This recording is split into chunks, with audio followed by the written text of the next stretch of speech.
Hey, good news, church. I hope you guys are keeping well and doing okay during this time of lockdown. Recently, I've been giving quite a bit of thought to the story of Joseph, and particularly Joseph's time in prison and how similar his situation is to ours as we find ourselves sometimes feeling like prisoners in our own home. He's a prisoner, so he cannot go out. He's socially isolated. He's distant from his family and friends and those he might want to spend time with and enjoy connecting with. Not only that, but Joseph had dreams. Joseph had ideas. Joseph had plans as to what might happen during his life and things that God had said would happen. And it seems like those dreams have come crashing down.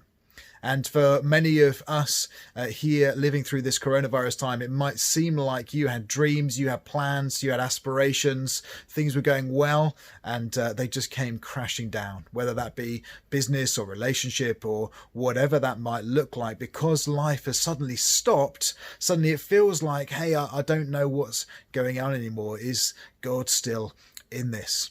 And so I want to just consider for a few of these little videos, actually, just lessons I believe that we can learn from Joseph and from his experience in prison, how he acts in prison, what he does, and how we in this time of self-isolation and challenge can also learn from Joseph.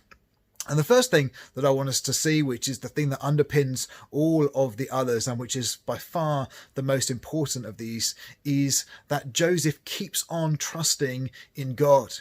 Now, it would be easy for Joseph to dismiss God, to think, well, I've tried to honor you, God, as I did in the previous chapter. I've tried to do that which you asked me to do, but you don't seem to be there. And he could easily have stopped trusting in God, but he doesn't do that. He doesn't do that. In Genesis and chapter 40 and in verse 8, the cupbearer and the baker are having a conversation with Joseph in prison, and they ask him about their dreams. And they say, there's no one here to interpret. And Joseph's immediate thought is to go to God. He says, don't interpretations belong to God? Joseph's mind still goes to God.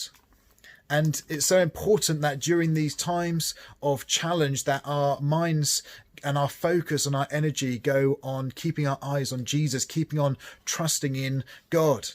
Often we can be like Peter walking on the water, and when it gets choppy, our gaze goes down. Our eyes look at the waves, and our focus goes off of God and onto the challenge, onto the situation. Particularly if you're like me, being an engineer by background, I like to fix things. I like to make things right. If there's a challenge, I just want to stick my head down and get it sorted. But during this time, we must remember what Joseph does here in this passage and keep trusting God. We must keep trusting in God during this time because God is sovereign. God's not been surprised by coronavirus. He knew this was going to happen, and I believe he's been preparing us. God is currently in control. God is sovereign. God is not panicked or worried about what is happening with what is going on, but God will use this for his glory and the advance of his kingdom and the building of his church. And friends, let me tell you this, we will get through coronavirus because God will one day bring it to an end. And we know the end of the story, that Jesus one day will return and we will be with him. And so, friends, as we start this mini series, if you like, of encouragements, as we consider 5 different aspects of Joseph's time in prison and things that we can be encouraged by through him, let me encourage you with this first one. Keep trusting God. Even when we're isolated, even when we're locked down, feel like we are in prison, even when it feels like the plans and the things that God had said were going to happen have just sort of crumbled and fallen apart. Even in those times, keep on holding on to God. Keep on trusting God. Let's look up to Jesus, not at the waves, and trust that he will get us through this. Friends, you guys are doing a great job. Let's keep going, and I look forward to sharing the second one with you soon.